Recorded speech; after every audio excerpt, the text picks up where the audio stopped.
Hello and welcome to what should be the last 2-minute drill of the 2022 spring session down here in Springfield. This should be the last week, and we do believe that adjournment is set for the 8th. As a matter of fact, construction is supposed to start at the State House on the 9th. So despite some skepticism from me that they were going to be able to get all their work done by the 8th, it looks like that is indeed what's going to happen.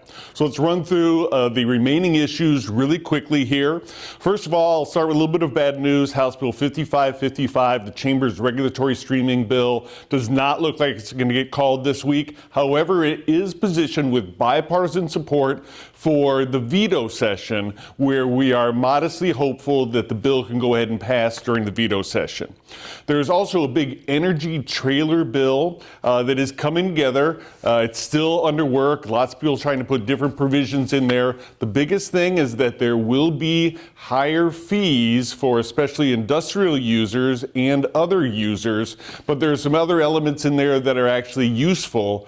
So like most energy bills, kind of a potpourri of bad, good, indifferent measures, but it looks like that bill is going to go ahead and pass. Unemployment insurance, those discussions continue, although I'm starting to think that the $2.7 billion of federal relief dollars, ARPA funds, that the legislature put into the trust fund, that may be the extent of activity for this spring session.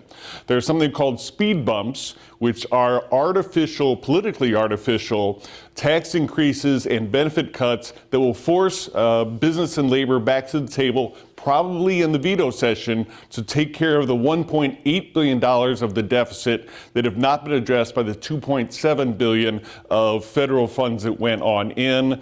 I could be surprised. We could come to a deal this week, but look for veto session for completion of UI discussions.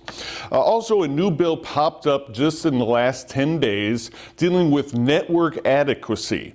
This is in the healthcare realm, and it's about whether there are enough doctors and hospitals and communities to make a network really adequate. In the past, in 2017, it was negotiated over months and months, and just last week, we saw rules promulgated for that bill from 2017. So we think that even though the House may take up this issue, it is really crazy to try and get it done in the last week of session when it really is going to take weeks and weeks, if not months of negotiations. So we tend to think it will not get to the governor, but the House may take the bill up.